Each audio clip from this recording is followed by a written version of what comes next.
जो लिंचिंग हुई है जुनैद और नासिर की, और लोग वहाँ धरने पर बैठे थे, तो आपके संज्ञान में ये बात होनी चाहिए, आपके व्यूअर को भी पता चलना चाहिए कि मैं भी जुनैद और नासिर के घर गया था और मरहूम के परिवार से मिला था और वहाँ धरने में भी शरीक हुआ था। और धरने से पहले, एक दिन पहले जंतर मंतर पर मैं परमिशन के लिए गया था, परमिशन नहीं मिला, तो हम लोगों ने कुछ बहुजन संगठनों के साथ मिलकर महामहिम राष्ट्रपति महोदया को और प्रधानमंत्री और गृह मंत्री को एक मेमोरेंडम सौंपा था। हमने स्पष्ट शब्दों में 2-3 मांग रखी थी जिस पर आज भी हम बरकरार हैं। और मैं आपको ये बता दूं कि जिस तरह से मुख्यमंत्री वहाँ पहुँचे हैं वो यूँ नहीं पहुँचे हैं। पिछले 7-8 दिनों से कई सोशल एक्टिविस्ट, उसमें केवल मुस्लिम की बात नहीं, कई सोशल एक्टिविस्ट और कई धुरंधर जो सोशल मीडिया पर खूब जमकर बोलते हैं, उन तमाम लोगों ने मुख्यमंत्री से ये मांग की थी कि जिस तरह से उसी राजस्थान की धरती पर कन्हैया लाल की हत्या दुर्भाग्यपूर्ण हुई थी और हम लोगों ने जमकर विरोध किया था, और आज भी हम कायम हैं कि किसी भी निर्दोष का अगर कोई कत्ल करता है तो वो सिर्फ कातिल नहीं है, बल्कि वो समाज का, देश का दुश्मन भी है, वो मुल्क के लिए खतरा भी है। ऐसे लोगों पर सख्त से सख्त कार्रवाई होनी चाहिए। सरकार ने फास्ट ट्रैक कोर्ट बनाया कन्हैया लाल के कातिल को सजा दिलाने के लिए। सरकार ने कन्हैया लाल के परिवार को 1 करोड़ रुपए का मुआवजा दिया। सरकार ने कन्हैया लाल के परिवार के एक सदस्य को सरकारी नौकरी दी और मुख्यमंत्री स्वयं कन्हैया लाल के परिवार से मिलने गए, मिले, जाना भी चाहिए, जाना चाहिए। हम लोग समर्थन में 1 करोड़ रुपया कंपनसेशन दिया, हम समर्थन में। आपने परिवार के सदस्य को नौकरी दी, हम समर्थन में। लेकिन कत्ल तो कत्ल है, उसका कोई मजहब नहीं होता।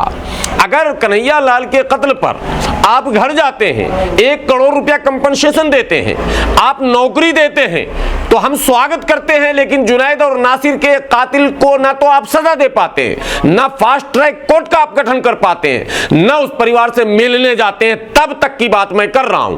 अब जब प्रेशर बना और जो कांग्रेस की एक महिला मंत्री महोदया हैं, जो बीच बचाव कर रही थी, यानी मुसलमानों को पटाने और कांग्रेस को और गहलोत सरकार को बचाने का जो काम कर रही थी, उन तक ये बात जब पहुंच गई कि अब कई तंजीमें दिल्ली से यहां आ चुकी हैं और दिल्ली में भी एक बड़ा धरना होना है, ये ऐलान भी वहां हो गया, तब अशोक गहलोत का वक्त लिया गया और अशोक गहलोत हेलीकॉप्टर से वहां पहुंचे।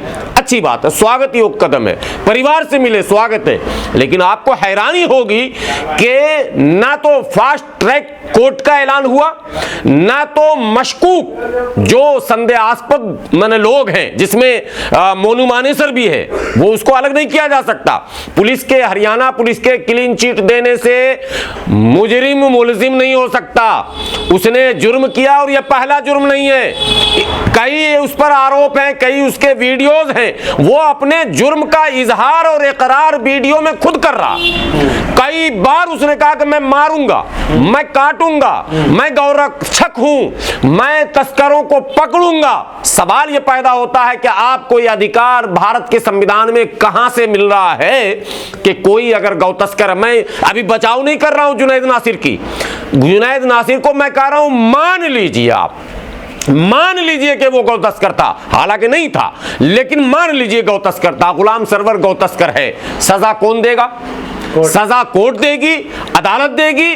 पुलिस का काम है गिरफ्तार करना, एफआईआर लिखना। मोनू मानेसर कौन होता है, यह मैं हरियाणा की सरकार से पूछना चाहता हूं और भारत की सरकार से भी पूछना चाहता हूं कि मोनू मानेसर कौन है। एक सवाल अब आखिर मैं वो क्लियर पहले कर दूं। अशोक गहलोत पहुंचे साहब, और पहुंचने के बाद उन्होंने 15 लाख रुपए कंपेंसेशन का ऐलान किया। उसके लिए भी शर्तें लगाई गई हैं। वो बच्चों के नाम से एफडी होगा, 18 साल जब उसकी उम्र होगी बच्ची की या बच्चे की, तो वो मैच्योरिटी उसकी होगी और फिर वो पैसे उसको मिलेंगे। ये कौन सा कंपेंसेशन है गहलोत जी? ये कौन सा आपका पैमाना है कि आप एक परिवार को 1 करोड़ रुपया और नौकरी, एक परिवार को 15 लाख रुपया उधार मैं लफ्ज अब कह रहा हूं, इसको आम भाषा में आप समझे, 15 लाख रुपया उधार। तब जब हंगामा हुआ तो वो मंत्री महोदया फिर कूदी और उन्होंने कहा 5 लाख रुपया हम भी देंगे। अरे भाई, आप देंगे, पूरे भारत से जो लोग देने वाले हैं वो दे रहे हैं और देंगे। लेकिन सरकार का जो कर्तव्य बनता था नैतिक, वो सरकार ने पूरा नहीं किया। मैं कह सकता हूं कि अशोक गहलोत सरकार इस मामले में पूरी तरह से फेल हो गई। न खुदा ही मिला न वसालत सनम। बहुत अच्छा काम कर रहा था सरकार, बहुत बेहतर काम कर रही थी नौकरियों के मामले में, रोजगार के मामले में। जो इनपुट आ रहा था राजस्थान से वो ठीक ठाक था, लेकिन अचानक राजस्थान में जो ध्रुवीकरण का माहौल बना, करौली से लेकर और मैंने उदयपुर तक और अब उसको भरतपुर तक आप लाएं, तो लगातार गहलोत सरकार कटघरे में दिख रही है। एक तरफ टीवी मीडिया हिंदू विरोधी उसे दिखा चेहरा बताने की कोशिश कर रही है, दूसरी तरफ मुस्लिम सोशल एक्टिविस्ट उसे मुस्लिम विरोधी कहते हैं। मैं भी कहता हूं, चूंकि पॉलिसियां वही हैं, तो ऐसे में वो तो गए ना काम से।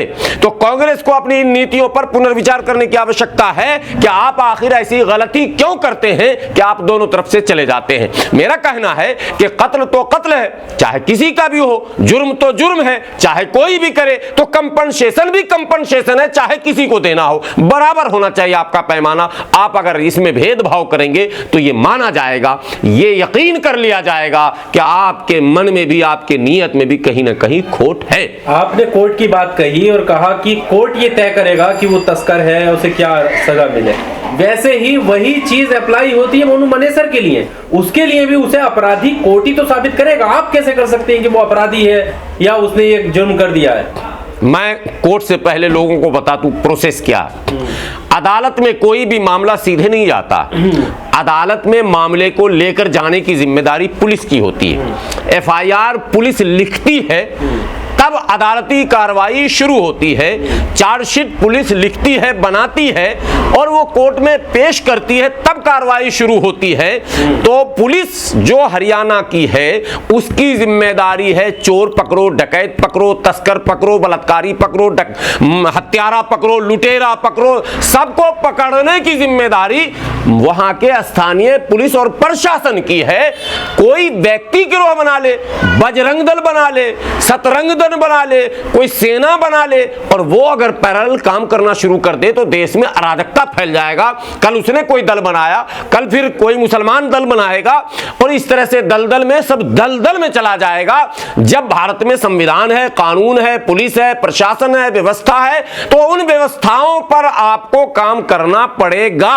मोनू मानेसर ने ऑन रिकॉर्ड खुद अपना वीडियो बनाकर यह कहा है कि मैं ये काम करता हूं। पुलिस क्लीन चिट क्यों दे रही है? पुलिस असल मुजरिम हरियाणा पुलिस है और हरियाणा पुलिस चूंकि हरियाणा सरकार के इशारे पर काम करती है, इसलिए हरियाणा सरकार के दबाव में आकर जो स्थानीय पुलिस पदाधिकारी हैं वो नतमस्तक हैं, वो कुछ फैसला लेने के पोजीशन में नहीं है। आपको यह भी पता होना चाहिए कि हरियाणा पुलिस ने राजस्थान पुलिस पर भी मुकदमा दर्ज कर दिया। वो किसके कहने पर किया? राजस्थान पुलिस की वो कौन सी ऐसी चूक थी जिस पर उस पर भी एफआईआर होता है? मतलब साफ है कि हरियाणा का नेतृत्व जो है वो मोनू मानेसर जैसे मानसिकता के लोगों के इर्द गिर्द घूमता हुआ दिख रहा है। वो पूरी सरकार उसी के इर्द गिर्द घूम रही है। इसीलिए अदालतों को अलग बैठा दिया गया है। आपके पास जाएगा तभी तो सुनोगे योर ऑनर, आपके पास तो फाइल ही नहीं पहुंचेगा मोनू मानेसर का, क्योंकि पहले फाइल बनाने की जिम्मेदारी तो पुलिस की है और पुलिस ने वहां के स्थानीय नेताओं से मिलकर यह तय कर लिया है कि हमें अपना काम नहीं करना है, यह काम मोनू मानेसर के हवाले कर देना है और मोनू मानेसर इस काम को अंजाम दे रहा है। सड़कों पर यह गिरोह लूटने, पाटने, मारने, ट्रकों को लूटने, बसों को लूटने और राहगीरों के साथ छीना और झपटी करने का काम कर रहा है। उसी नेशनल हाईवे पर यह टीम रात भर घूमती है और एक टीवी चैनल पर मैं खुद मौजूद था जब गौरक्षक के नाम से एक व्यक्ति आया और उसने कहा हां मैं रात में जागता हूं। मैंने कहा कि आज की तारीख में अपनी मां जिसने जन्म दिया है लोगों को, उसकी सेवा के लिए तो कोई जाग नहीं रहा है और गौरक्षा के नाम पर कोई जागता है वो झूठा है, वो मक्कार है, वो धूल झोंक रहा किसी के आंखों में, वो जाग नहीं रहा। वो लुटेरा अपनी शिकार की तलाश में रात में सड़क पर रहता है कि कोई शिकारी आए, उसे फंसाऊं, उससे पैसे ऐंठूं और अगर वो पैसे देने से इनकार करे तो उसकी पिटाई करूं। यही जुनैद और नासिर के साथ हुआ, यही पहलू खां के साथ हुआ, यही तबरेज के साथ हुआ, यही अखलाक के साथ हुआ, और जितने भी लिंचिंग हुए हैं आप जब उसको देखेंगे तो यही नतीजा आपके सामने आएगा, और यही हो रहा है इस मुल्क में। इसलिए जरूरत इस बात की है, बहुजन समाज के लोगों से मैं अपील करता हूं, देश के उन लोगों से जिनकी आस्था भारत के संविधान पर है, संविधानवादियों से, अंबेडकरवादियों से, लोकतंत्र पर आस्था रखने वाले लोगों से विनती करता हूं, समय है दलगत भावनाओं से ऊपर उठकर देश के संविधान और सामाजिक ढांचे और लोकतांत्रिक ढांचे को बचाने के लिए आप गोलबंद हो जाएं। आप हिंदू, मुसलमान, सिख, ईसाई बाद में होंगे, भारतीय होने के नाते संवैधानिक व्यवस्था बनाए रखना आपका नैतिक और सामाजिक और कर्तव्य है, इसलिए आपको आगे आना चाहिए और ऐसे तमाम मजलूमों को जिनके साथ जुल्म हुआ है उनको न्याय दिलाने तक संघर्ष जारी रखना चाहिए। एक आखिरी सवाल इसी मामले को लेकर, अब क्या देख रहे हैं, जो मेरा सवाल साथ शुरुआत में मैंने कहा था कि वो जो एरिया है मेवात का, और जो ये गो तस्करी के नाम पर इस तरह की लिंचिंग हो रही है और वो पीड़ित परिवार है, उसको लेकर अब फ्यूचर क्या है, किस तरह इस पर रोक लगेगी? देखिए, जो हादसे हो गए हम किसी को लौटा नहीं सकते, सरकार भी लौटा नहीं सकती, कोई तंजीम नहीं लौटा सकती, कोई संगठन नहीं लौटा सकती।